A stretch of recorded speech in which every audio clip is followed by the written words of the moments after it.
Greetings, Race community. Brent coming in live from McGregor, Iowa, where I will be working throughout the summer. And I'm excited to be here. We've got a lot of friends and family around that we've all been reconnecting with. And at the same time, I'm thrilled to host Maureen Flores, who is the Vice President for University Advancement at Bentley University in Boston. And Maureen was just sharing how excited she is to be back at the office. Welcome, Maureen. Thank you. Delighted to be here. So just tell me a little bit about your return to work. We are recording this on Tuesday, July 13th. Will probably be published in a couple of weeks past that. But what has your sort of return to work experience been at Bentley? Sure. Well, I've been coming in periodically over the course of the pandemic as part of the management team to oversee our response to the pandemic and ensure that the university was up and running over the past academic year. But we had the good fortune of welcoming a new president on June 1st of this year, Dr. Brent Crate. And so the management team is kind of committed to coming in 2 days a week. But I will say it's been a change. First of all, it's been really quiet on campus. Secondly, it took me a long time to get back into my back to the office routine. It's amazing how you can adapt and get really comfortable with the new routine. And so it's been fun, but I do enjoy the energy. I've had actually some of my team members back yesterday to meet the president for the first time. For many of them, it was the first time in over a year of being here. And I think there's some trepidation, but then there's also the reminder of like, oh, this is why I came to work at Bentley. I really do like it here. I love it. Thank you for sharing that. And you did mention in advance of the show that maybe somebody in your family took a similar approach to the last year as my family did, where we hit the road. Is that right? Yes, my youngest daughter works in wealth management in New York City, and she decamped from Lower Manhattan and got all the way to the West Coast down to Florida, and is now back into New York periodically. But as I said, unfortunately, I watched the entire pandemic from Wenham, Massachusetts, so I'm envious of those of you who hit the road and took advantage of that. What was your daughter's perspective, if you don't mind me asking? Because I know Wall Street has sort of been one of the sectors that a lot of folks are looking to for guidance on return to work. And even over the last couple of weeks, there have been some competing camps. I think JP Morgan being a firm that is pushing really hard for almost a full return to office, I believe by Labor Day. And I've seen some other banks, I think maybe Credit Suisse recently, but others as well, actually advocating for more flexible approaches. And so I think seeing that play out in the sectors like finance could certainly influence or maybe trickle over to sectors like higher education. But what's your daughter's perspective on that so far? She's with a smaller, very conservative firm, and they're also taking the wait and see approach. Interestingly, she works in wealth management, so she and I always say that we're on opposite sides of the same coin. And so much of her work is about relationship management and meeting with clients and helping them with their portfolios. So they've adopted a lot of very similar things that our leadership gifts team has as well over the past year. But I think her company, and I have 2 other adult children who are also in the workforce in different companies. It's interesting to watch the Boston companies particularly as they really try to navigate this. And I think those who are managing it successfully are saying, let's try this for a few weeks and touch base, see how it goes. And then let's, adjust, pivot, and go forward. Certainly that's the perspective I'm adapting with my team. And I'm also hearing around the weekend dinner table when they visit similar approaches from companies. Yeah, it's just a fascinating period as we sort of come out of at least the intense sort of period of the pandemic, where for a year, for the most part, especially in the Northeast, we didn't really have a choice. I mean, it was pretty much predetermined with either local, state, or even some federal guidance.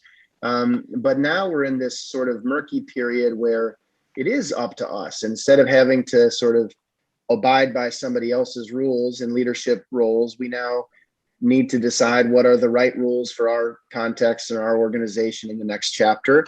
And nobody's really sure yet. People might have strong opinions, but nobody truly knows what's going to work. And I can't wait for a year from now to see what sort of lessons we will have learned when we're doing some of this by choice as opposed to by mandate or necessity. Right. Totally agree. I mean, I think for me, one of the great learnings of COVID is that the most successful response to this pandemic has been a willingness to look at information, absorb information, and make decisions and pivot, right? So again, I look back on my team and think about how we do our work.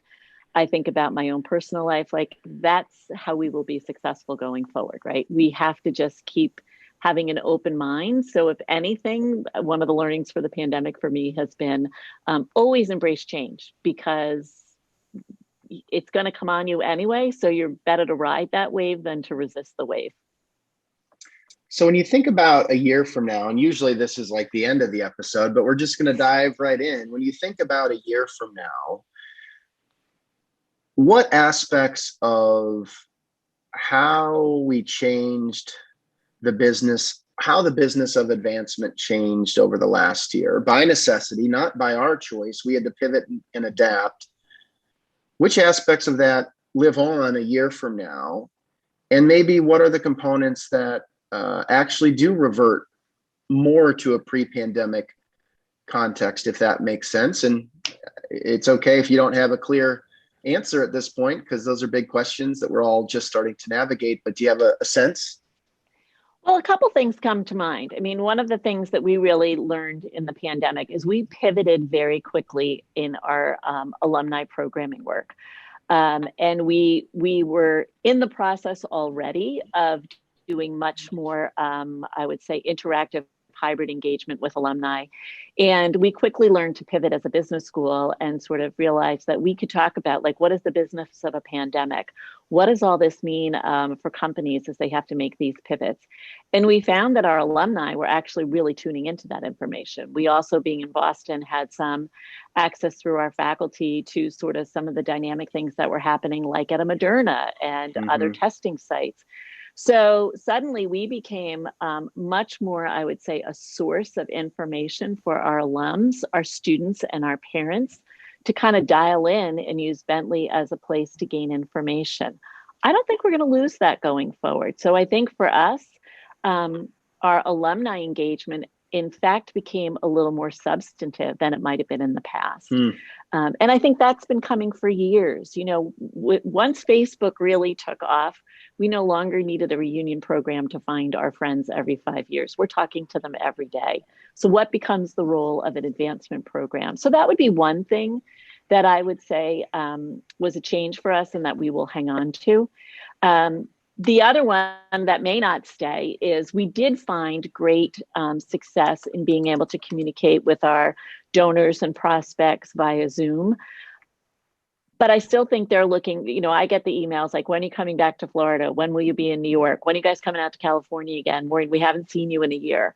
So I think going forward for gift officers and relationship management, it's going to be a combination of these things. It may be an email, a phone call, a Zoom, and a visit, but it may not be a visit multiple times a year. And I think you'll be able to move your donors through sort of that relationship management using all of these tools going forward.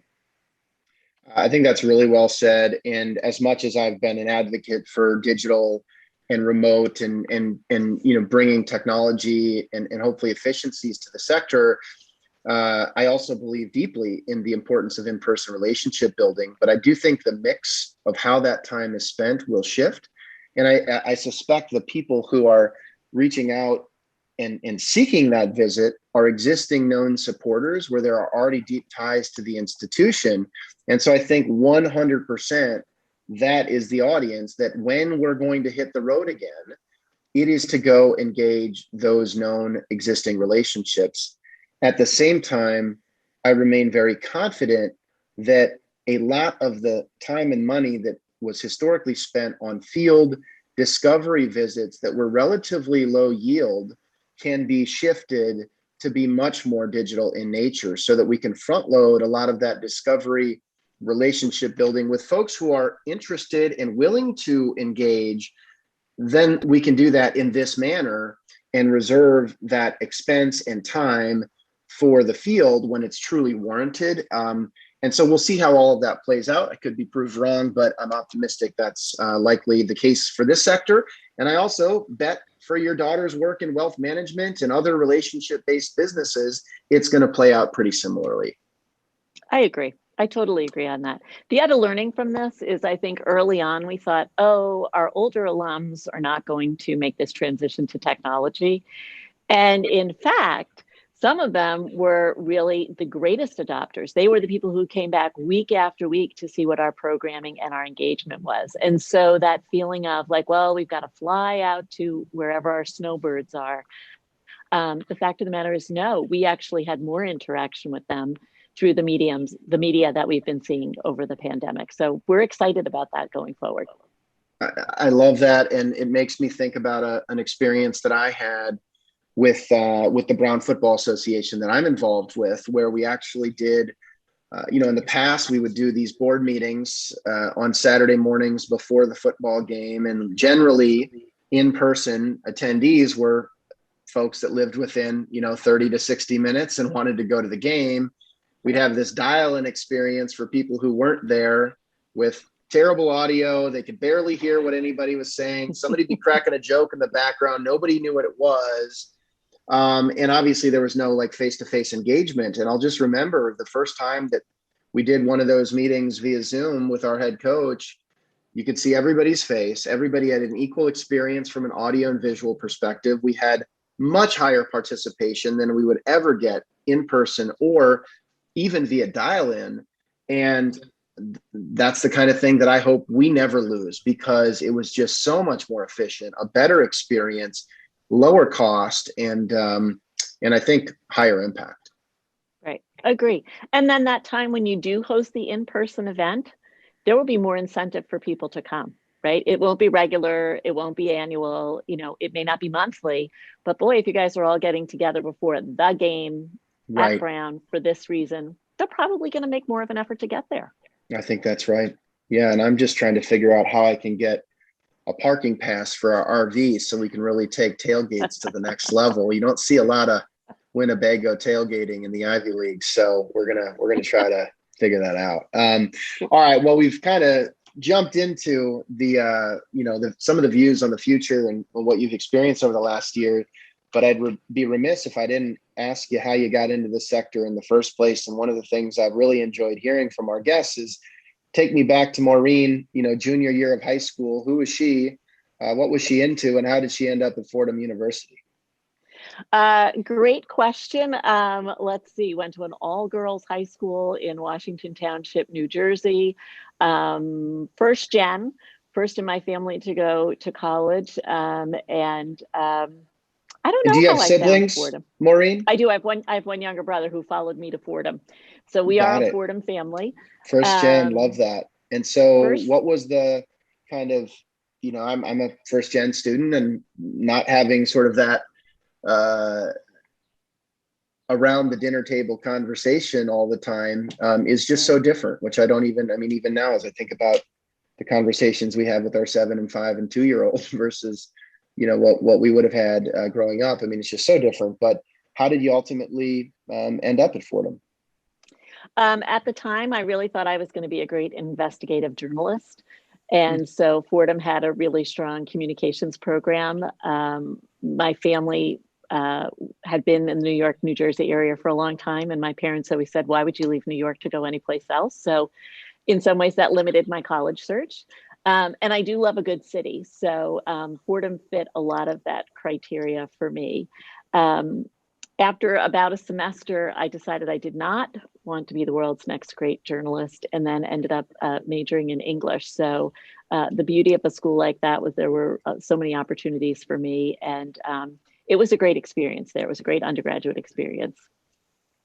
I suspect that there weren't a lot of folks in the English program suggesting that you could take this love of writing and even the journalism aspect, and that could lead you to university advancement leadership, probably not the mentorship you were getting. But ultimately you did start your career in fundraising at Fordham. So what was your bridge to go from the English program to the annual giving program?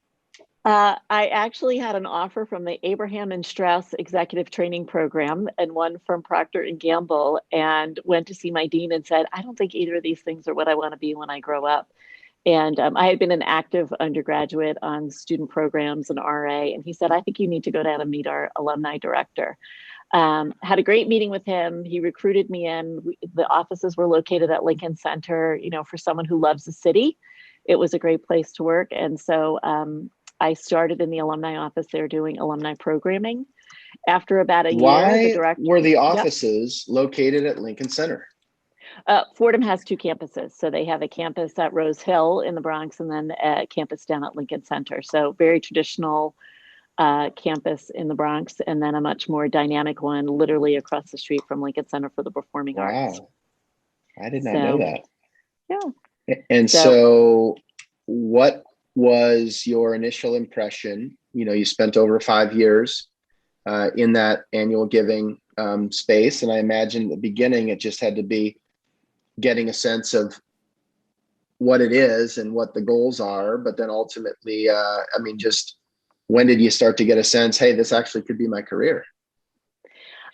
Great question. So moved into fundraising, and at that time, like we're now talking the early 1980s, there were not a lot of training programs for fundraising. So you were a little bit at the mercy of the older folks in the organization who might take you under their wing and mentor you. I was very fortunate at that time. I met our incoming new president at a staff retreat. Turned out his nephew and I were college classmates, and he really took me under his wing and taught me fundraising from sort of the CEO perspective of a great college president fundraiser. So he Would was that dynamic. ever happen today? Wow, I mean, college president taking, a relatively junior annual giving. I mean, is that possible? Boy, I guess that really depends on the president, doesn't it? Yeah. But it is a great reminder of how much mentorship and someone putting their eye out there and looking for the person in the organization and saying, I'm going to give them the passion for my work and really let them see it from my perspective. So I am eternally grateful to Father O'Hare for giving me that gift. And so when you think about what you learned from him, or when you reflect on maybe not all the details, but are there one or two lessons or principles that really stand out from those early years? Relationships matter deeply. Even though he was the college president, I felt, for me, and I know many others, many of his donors felt like when he had his time with you, he was paying attention to what you were doing and cared deeply about your work and your perspective. I think the other thing he inspired in me was sort of like the joy for the work. He loved what he was doing. He loved all aspects of what he was doing. He was actively involved in that was a time when New York City was really undergoing a resurgence. And he worked very hard to find a place for Fordham University in the resurgence of New York City. And I also met, in the course of my work as sort of a young development officer, you do meet trustees, you do meet, sort of the up and coming next level of philanthropists to the university. What I also realized is the person in the advancement office, you see all aspects of the institution and you need to know all aspects of the institution. So for me, I always like to learn something new. So suddenly I found myself learning the English major who learned how to read a balance sheet. Those were all exciting things to me as a young person that made me think, well, maybe this career could have legs for the next few decades. And when I think about, when I look at your career path, and as we did our pre-interview background research and so forth, I think it is reflective of the fact that one of the really terrific aspects of this work is that you truly can do it almost anywhere, from the smallest community to the biggest city. Philanthropy is needed. And while, I'm sure you periodically made moves that maybe you weren't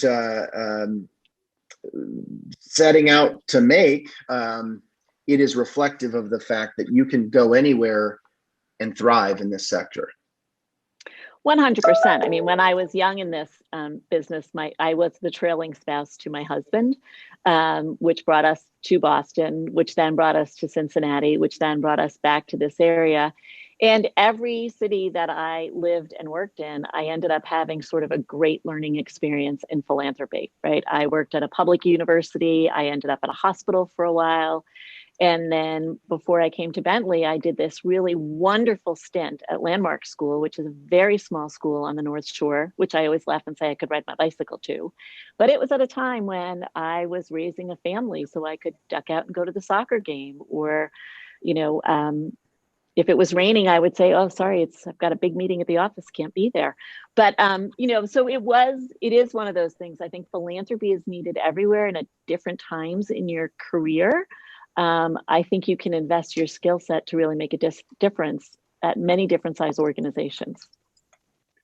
Yeah, and I want to just quickly, when you think about the highlights of those experiences, and just to set context, you went from Fordham to the Harvard School of Public Health, to the University of Cincinnati Foundation, to Good Samaritan Hospital Foundation, to the Landmark School before joining Bentley in 2014. And so it's rare, you know, Jesuit institution to a Harvard school to the, a kind of large regional public like University of Cincinnati, healthcare and K-12 sort of private independent school space. That is really the gamut as far as the categories of higher ed institutions one could raise money for. And so I'm curious, when you think about what stands out as being truly distinct, maybe at each of those places, but then also what the common principle or lesson learned was. Great question. So they were very unique experiences, but I'll always go back to the part that, you know, we are in the people business, right? So finding the people who are passionate about the mission of the organization. And it was also important for me to be passionate about the mission of the organization. There are many institutions that I didn't go to over the course of my career because I felt that when I was sitting down in front of someone and asking them to be a donor investor, I had to be invested in as well. So I think for me, it's always been about mission driven. Many of these organizations didn't have a natural constituency. You know, at the time I was at the Harvard School of Public Health, you know, the work that those alums do is, have we not just seen over the last 18 months, so incredibly important. And yet they were not going into the high-powered paying positions that perhaps maybe the people from Harvard Medical School were. So you had to think creatively about your constituencies all the time. And I think that has really helped me through, that's been a thread line through my career. So going from Harvard, going to a public institution where philanthropy isn't always quite at the foremost of thinking that the way it might be if you're at a small private liberal arts college, to a school for students with learning disabilities, where again, that alumni population is wildly committed to their alma mater, but they may not be in the boardroom. You'll have a few of those people in the C-suite, but not everyone. So thinking about what is it about the mission that is going to draw donors and supporters in has been really important throughout my career.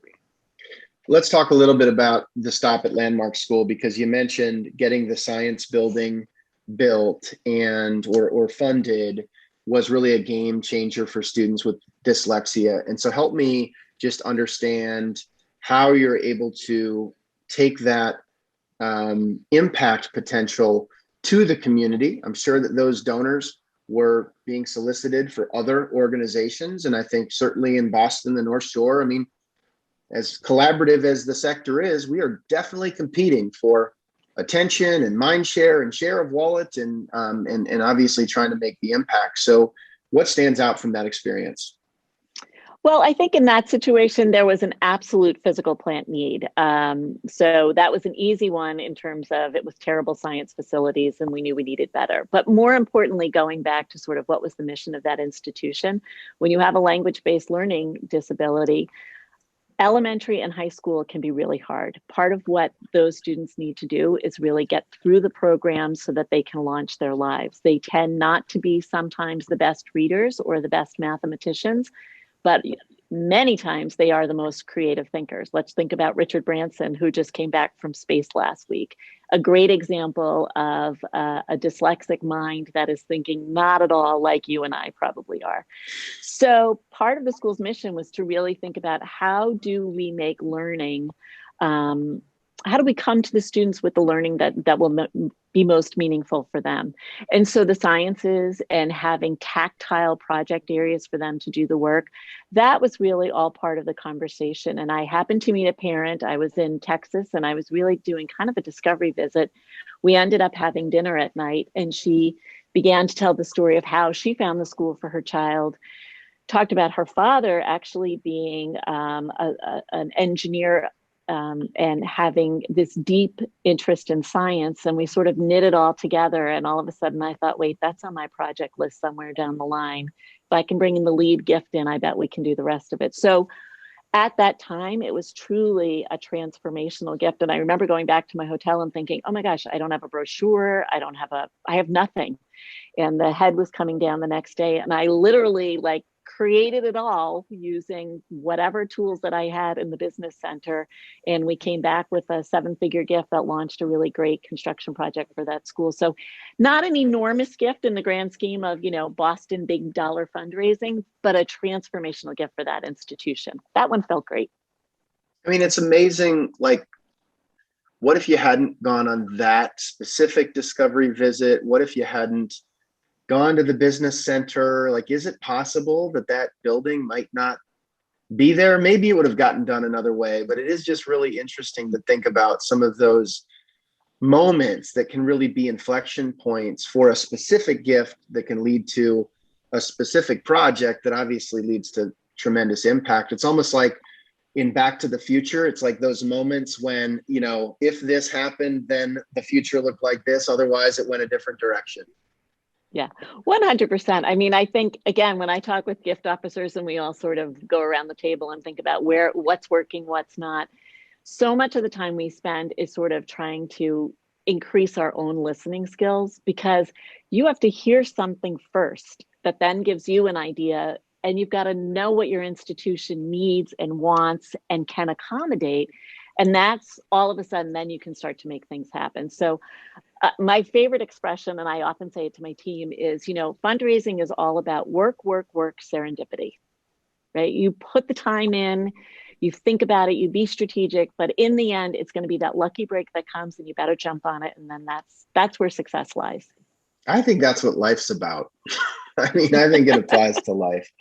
Well, thank you for sharing that story. At the same time, when we asked you your perspective on it, the next big step forward for advancement, you said that we should remind people that mega donors aren't the solution for all, right? So in that case, that sort of pillar investment was critical for Landmark. But at the same point, you believe that the small and sort of steady support and voices really do have an impact, which candidly, I think everybody has to say to a certain degree. It seems like you really believe it, but it's hard when you're working with finite resources and ultimately in pursuit of bigger and bigger revenue expectations to truly invest in the middle and base of the pyramid, if you will. Right. And I think that's been one of the big sea changes, I would say, over the last 10 to 15 years of fundraising, right? We all used to invest so heavily in our annual fund, the pyramid. And then the pressure came on, to bring in the mega gifts, but if you clear out that pipeline and you haven't been cultivating the next generation of donors, somebody else has. And I think that's really key with this millennial and Gen Z generation, right? They are completely different. They think completely different than we do. And they do believe sort of in the collective, don't they? I mean, look at the last year in our country, the way we've come about change. When you think about sort of the racial justice work that we are doing, that we are being asked to do in our own organizations, that is not the work of one individual. That's the work of the collective. So how do we take that mindset of, we all have to do this together and move philanthropy forward that way. So I think, yes, it's hard to go into the boardroom because you're right, cost per dollar raised is very expensive with that group of people, but you have to then do both, right? You've got to have a couple of key things happening up here and people are focused on that, but you still have to do that work across the bottom of the band. And it will come to fruition someday. I know you mentioned you've got exposure to Procter and Gamble, you've got exposure to Wayfare, and obviously those companies are all thinking about how do we really create lifelong relationships with our consumers, and how do we recognize that the payoff is going to be over that loyalty. It can't just be through the one-time purchase, just like we can't build an advancement shop on a one-time giving day gift that doesn't renew and grow. And so I do think there's a lot we can continue to learn from consumer companies, tried and true pillars like Procter and Gamble, and also internet-based e-commerce experiences like Wayfare. I agree. I mean, I think we have to continually look out and see what is happening. That is the experience that our donors are having. And so if they're having that experience there, higher education, nonprofits, we need to be able to replicate, not necessarily at that level, because again, we are nonprofits, but we need to be able to take the best of that and put that into the work that we do going forward.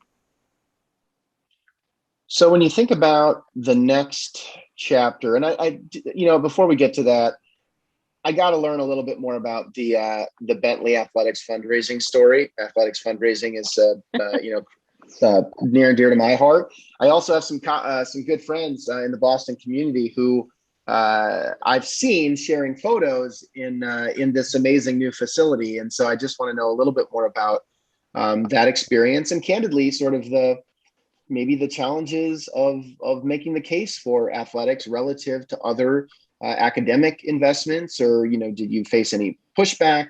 But how do you kind of rally the community around that, and ultimately, why are you excited about the outcome? Well, I think we have a really interesting story here because we are primarily a Division II athletics program with a D1 program in our men's hockey program.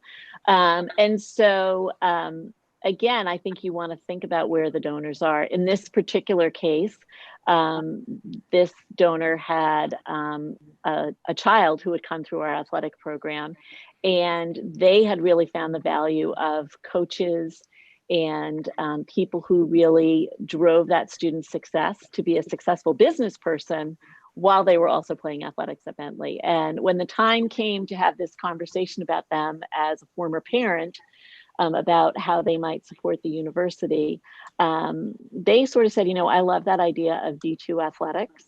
But the interesting thing was they also said, I also want to make this a longer term investment. I know you, Maureen, want to bring in a big 7-figure gift because your board will be happy to hear that. But I want to do something a little bit differently that's going to make sure that we're investing in the program for the long term, and that I can be a part of really encouraging the leadership in our athletics program to go forward.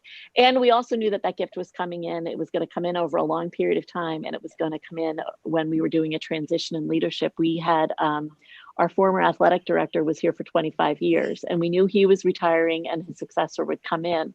So we needed to bridge the gap of two franchises, if you will, of leadership of the organization and keep a donor with us. So it's been very interesting working with both athletic directors as they think about how best to utilize those funds going forward, and then sort of how to ensure that the donor is still part of making it happen. So in that case, I feel like, I'm the convener of conversations between people. And again, I think that's one of the really important roles that you play as an advancement professional is you've got to listen to what everybody needs, wants, and what the outcome is. And that's how you really end up with sort of a successful gift opportunity for everybody. I love the convener expression that you just used. And I have to ask, I've heard from a handful of our partners and guests that the ability to be a convener in this Zoom economy that we're now living in has actually really improved. Instead of it being about the president's schedule and that dean and this faculty and that AD and that coach, and trying to figure out if they can get on the road to see the donor, or when the donor's on campus, if everybody's around on the same day. Well, now we can maybe just get together around a Zoom box. And so have you experienced that as a convener? Any like fun experiences that maybe never would have happened before the pandemic, where being a Zoom link away has made it easier to connect people? Yes, we have a faculty member here who's doing some really dynamic work in the area of healthcare behavior, which again has been one of those things over the last year everyone has a lot more interest in. And early on when we were working with her, we would bring an advisory group in, and we, just to your point, we try to all get together. This one might miss it, he can't make it, she can't be there. We've ended up doing these sort of sessions over the summer. Probably every 6 weeks, we bring the group together with a faculty member. So we have someone in New York, we have someone on the Cape, we have someone in Boston. We have a combination of current parents and alums of the university. And my role is to sort of be the convener with the faculty member and these folks. Well, they have loved meeting one another and are finding that those relationships are actually furthering their own professional interests, which is having the byproduct of making them kind of come back to us and say, okay, how else can we help you? So I'm not sure we would have ever been able to get this group of people together in a room ever. And yet now we find that we can get them together almost every 6 weeks. I think we're about to do our 4th session together. And I think, wow, that's extraordinary. We would have never done that pre-pandemic. I love it. And so it's like, how do we get back to some of the experiences that we long for, but also double down on what you just shared? I mean, I've heard international alumni engagement that never would have happened before. I've heard about parents being able to be, connected more efficiently. So I know it won't be easy to figure out what's the right balance of trying to get that group together in person versus just continuing to roll with what's working really well. But I think that's going to be fun to navigate. So want to be sensitive of time. This has flown by, but I do also just want to sort of get your perspective on why you feel like your best days are ahead of you at Bentley, and that you're so excited about the potential for philanthropic impact, and frankly, your opportunity to hire and grow the team as we sort of move out of this challenging year. Great questions, and a lot of them. So I do feel our best days are ahead at Bentley. We, like many other schools, faced many challenges going through the pandemic. We had the good fortune of being in good financial shape going into the pandemic. We're coming out of the pandemic feeling okay.